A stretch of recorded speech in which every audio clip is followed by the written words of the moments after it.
नमस्कार मंडळी, माझ्या यूट्यूब चॅनलमध्ये तुमचे स्वागत आहे. आज आपण कंदुरी स्टाईलचं मटण बनवणार आहोत. त्यासाठी खोबरे लसणाची पेस्ट, कोथिंबीर घ्यायची. पातेल्यामध्ये तेल टाकायचे, त्यामध्ये खोबरे लसणाची पेस्ट घालायची. खोबरे लसणाची पेस्ट छान तडतडल्यानंतर त्यामध्ये हळद घालायची. जर आपल्याला कंदुरी स्टाईलप्रमाणे मटण बनवायचं असेल तर नेहमी पातेल्यातच बनवा. त्यामध्ये नंतर मटण मसाला घालायचा. आता जर फोडणी व्यवस्थित बसली तर आपलं मटण एकदम कंदुरी पद्धतीने होतं. तर आपण मटणाला आता जाड मीठ आणि धना पावडर लावून मिक्स करून घेणार आहोत. मिक्स झाल्यानंतर आपण जे काही खोबरे लसणाची पेस्ट टाकली आहे त्यामध्ये आपलं हे मटण छान परतून घ्यायचं. आता मीठ टाकल्यामुळे त्याला आपोआपच पाणी सुटतं. त्यामुळे 10 ते 15 मिनटं लो फ्लेमवर कमी गॅसवर आपलं मटण छान शिजून द्यायचं. पाण्याचा वापर करायचा नाही. जर हे मटणाला तेलाची आणि फोडणी छान बसली तर टेस्ट एकदम भन्नाट लागते. त्यानंतर छान परतून घ्यायचं, हलवून घ्यायचं. त्यामध्ये वरून झाकण ठेवायचे. झाकणावर पाणी घालायचे आणि आपलं मटण थोड्या वेळ शिजून द्यायचं. आता आपण मसाल्याची तयारी करणार आहोत. मसाल्यासाठी कांदे मी तर गॅसवर भाजले आहे.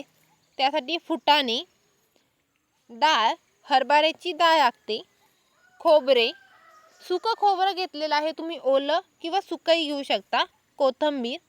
आता सुरुवातीला मसाला भाजून घ्यायचा. तव्यावर तेल टाकून आपलं खोबरं छान गोल्डन होईपर्यंत छान भाजून घ्यायचं. नंतर हरभऱ्याची डाळ लालसर होईपर्यंत भाजून घ्यायची. मसाला छान परतला तर टेस्ट पण खूप छान लागते. आता आपण इथे हरभऱ्याची डाळ छान आपली भाजली आहे. कांदा काळा झालेला आहे. त्याआधी आपण फुटाणे भाजून घेत आहोत. फुटाणे तेलात छान भाजून घ्यायचे.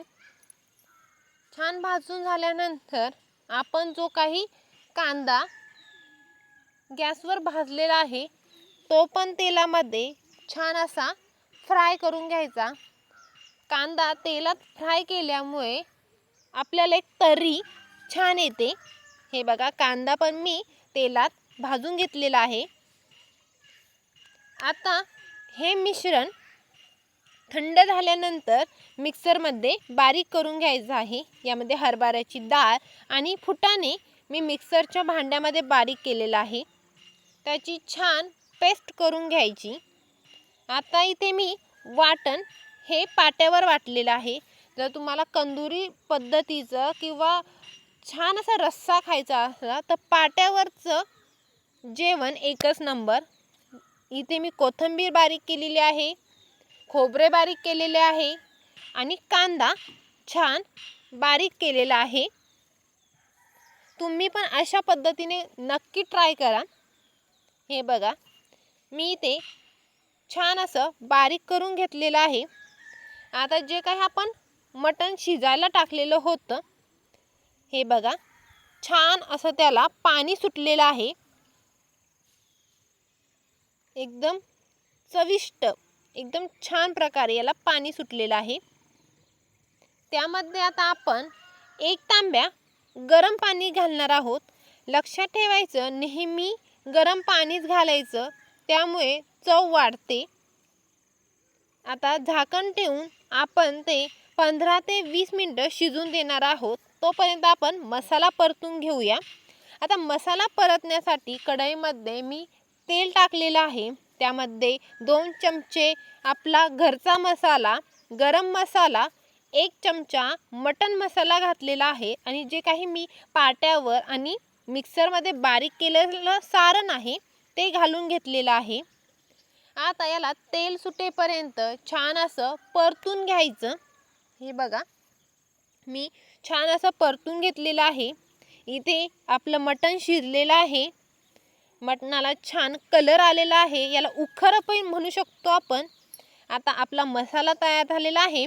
हा मसाला आपण थोडंसं पाणी ॲड करणार आहोत. त्यामध्ये मसाला फोडून घ्यायचा, गेठुई किंवा आपण म्हणतो ना एकजीव झाला पाहिजे.